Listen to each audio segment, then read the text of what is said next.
Hi everybody, I'm Addison Snell with Intersect 360 Research, and we're kicking off the SC25 Conference in St. Louis, and I am with our client Elad Raz from NextSilicon. Welcome to St. Louis and SC25. What a great show. This is exciting for us every year, but what brings you to supercomputing? First of all, thank you for having me, and good morning here in the chilly St. Louis. Yesterday it was a bit warmer, especially after a long jet lag. It keeps us nice and cool as we're running from place to place. I wouldn't have it any other way. Yeah, so we at NextSilicon, we are an HPC first company. When I started the company almost 8 years ago, we said, let's build a computing platform that accelerates science. That's what I had in mind. When you look at the big supercomputer that the national laboratories are using, the DOW, Department of War, by the way, I need to get used to the acronym DOW instead of DOD. That's the place that we wanted to start. That was the place in history that every compute company started with.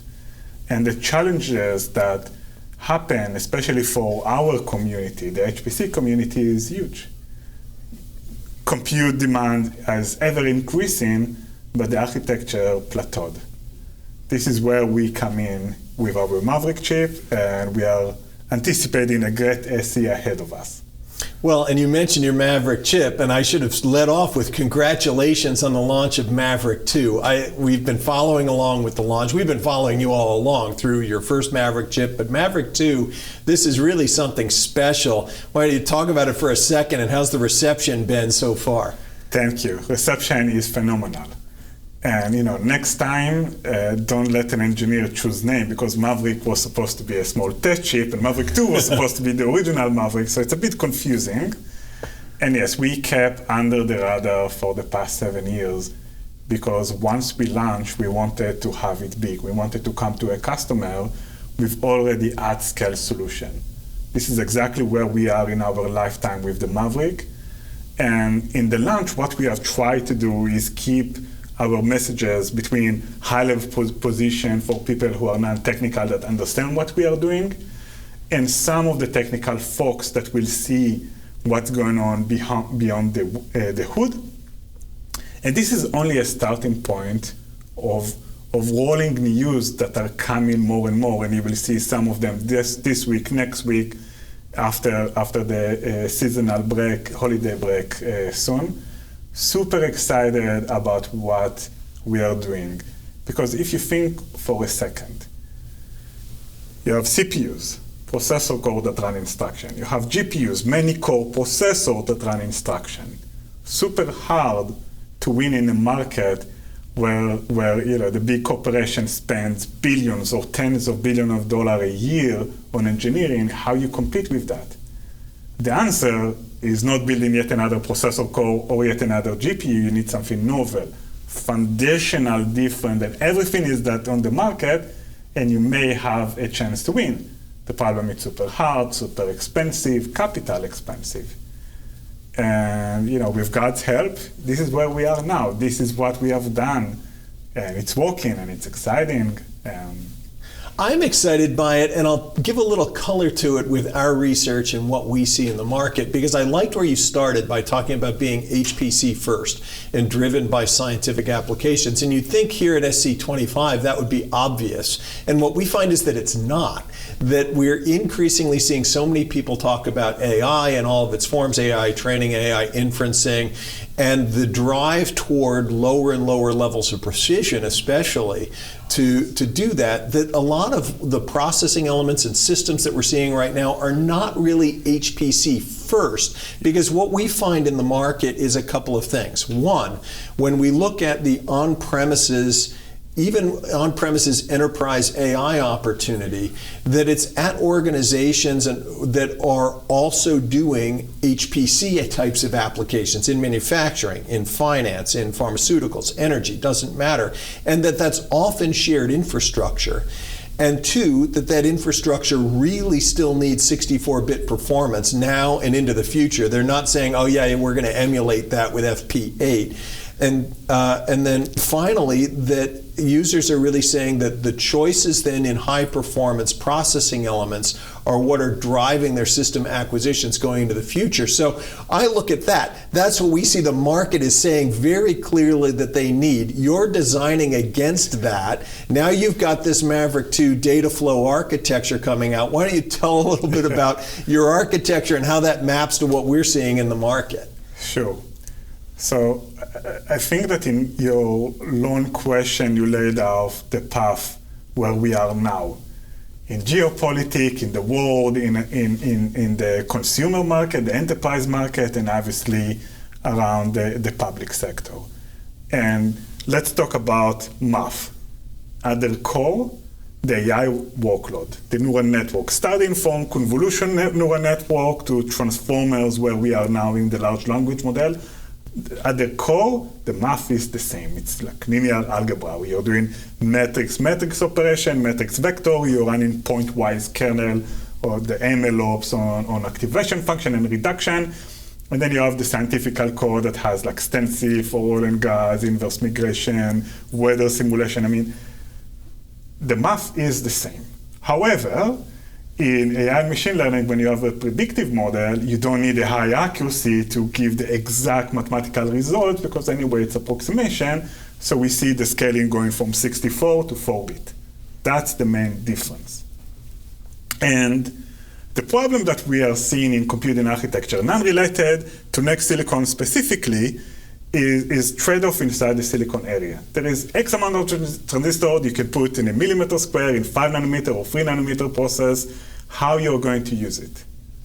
It's easier to put FP4, like the 4-bit multipliers with some kind of block float and normalization at the end, because you can put 256 of those instead of a single FP64. So suddenly you're getting to these dozens of petaflop chip on a single chip, but that's not apple-to-apple kind of comparison.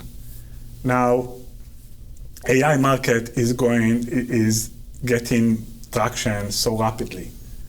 We are talking about 10x a year over year in GPU sales and GPU demand. So it's natural that the big vendors will go after that market. If they had to do the trade-off and sacrifice, they will cut off the FP64 in favor of the FP4. And this is where we have seen an opportunity. Not only that you have an opening with the FP64, but even if the other vendors will put an FP64, we are still winning when you normalize the FP64 per power consumption, per dollar amount, per silicon area. We're still winning because we have a different architecture that can better utilize those transistors. So yes, in your long question, it's a big problem. Well, and I asked a long question, but I did it intentionally to give some market context. And when I hear you talk, yeah, there are parts of it where you give a technical answer, but for a supercomputing guy like me, it feels like home. It feels like comfort to hear this. And when I look at the benchmarks that you rolled out with Maverick-2, this isn't just a regular HPL, LinPack, top 500 run. You're hitting these hard benchmarks, HPCG. You're doing the GUPS benchmark. I haven't seen a GUPS benchmark in decades. Why don't you talk about what kinds of applications, why are those important? What kinds of applications are you really targeting here? Great. As a small company, you need to know your market and you need to understand who the early customers are. And not only, you can't invest a lot in a customer that at the end of the line he has a pipeline of a couple of millions of dollars. You need to hit the big computer sales. So you go to public sector applications that are early adopters in nature, and once you're given them, let's talk about GUX, the giga update per second. It's a benchmark that, like, we are so far ahead than the CPUs and GPUs that fail because it really stresses the memory. It's random all over. That's why we haven't seen these benchmarks, is that modern systems haven't been good at them. And once you give them a resolution, that's enabled their mission statement. This is where you get a huge, like 32 racks kind of wins in those type of application. That's why we are running GUPS. That's where we are running sparsity code. This is where we are running things that GPUs aren't great, CPUs are far behind. This is where you get the early wins. That's why we have chosen those benchmarks and many more to come. And I think that what NextSilicon with the Maverick chip can do to those users that has not just one benchmark. They don't have just one application. They have thousands of them. Our architecture, fundamental different data flow, enabling to run unmodified code in a sense, get a benchmark. Obviously, they tune the application later on. That's the big win. You don't need to spend a fortune porting into domain-specific language and then become a vendor lock. Just use NextSilicon, run your CPU workload.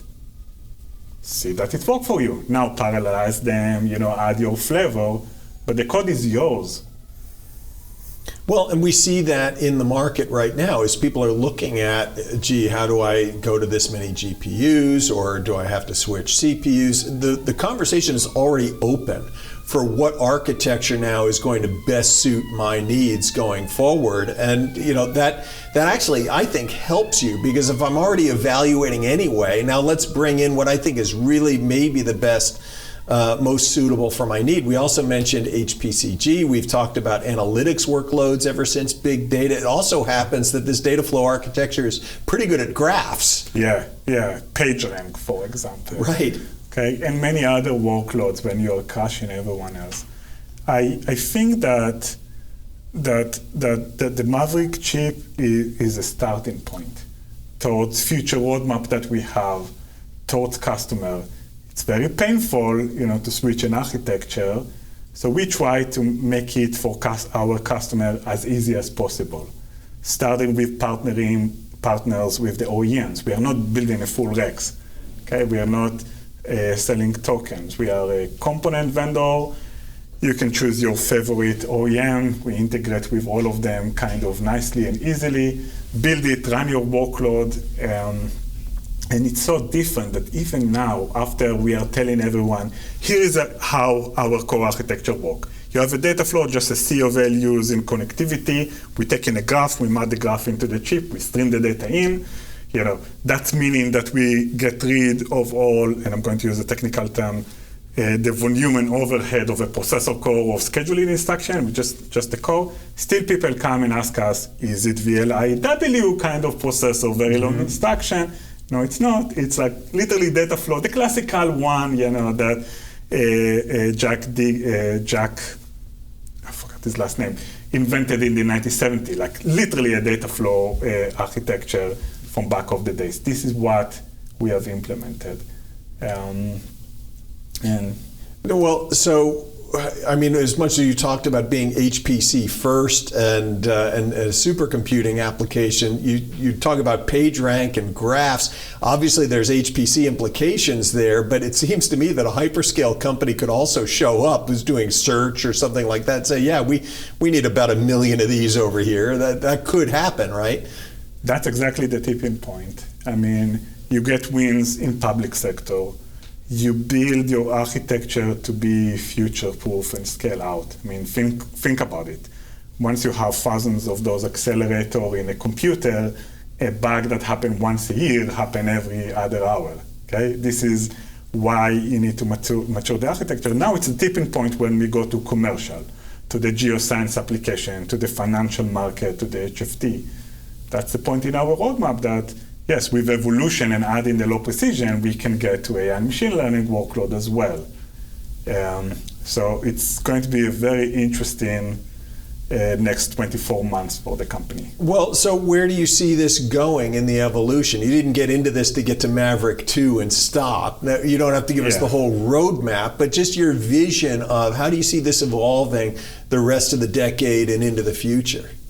Yeah, so we have something that we have a unique technology.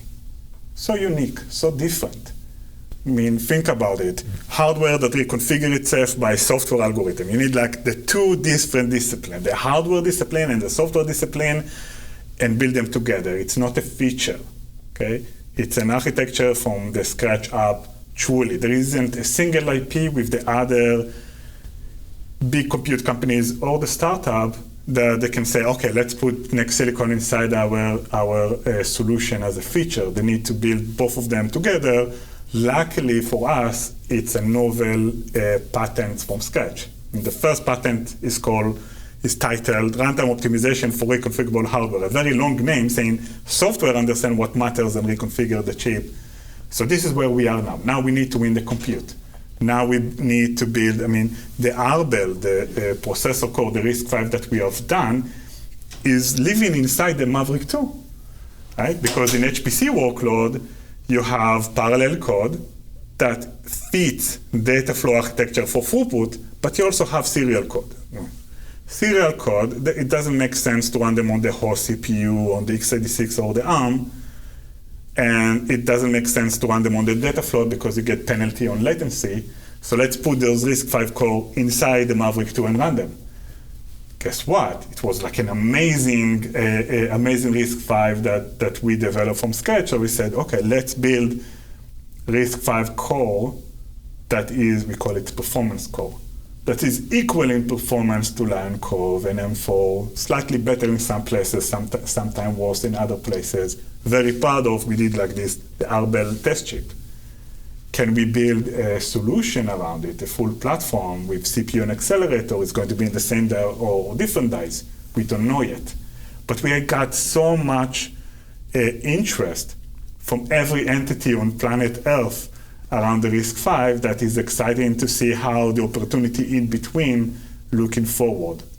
I'm glad you mentioned the Arbel processor, and I was remiss in not bringing it up myself before that. All the big news has been on Maverick-2. We've been so excited for that launch coming forward. And then here's this RISC-V high-performance Arbel processor on the side they're enabling Maverick-2. That in of itself would have been worthy of, I think, of a pretty good launch that people really would have looked at and said, hey, RISC-V is here in HPC, and it doesn't surprise me you're getting a lot of attention on that. Yeah, and for us it was a side project. Right, it's kind of a yes and. But that's because the RISC-V ecosystem need a long way to go in terms of software maturity and software support until people will get it in adoption. It's going to be there for sure. Is it in 2 years, 5 years time? We don't know. And we didn't want to take the limelight from our unique accelerator that take fluid dynamic code and accelerate them 5 times better than Blackwell. Okay. But it's something that we have done, we are very proud of. I think that the combination of two will be great.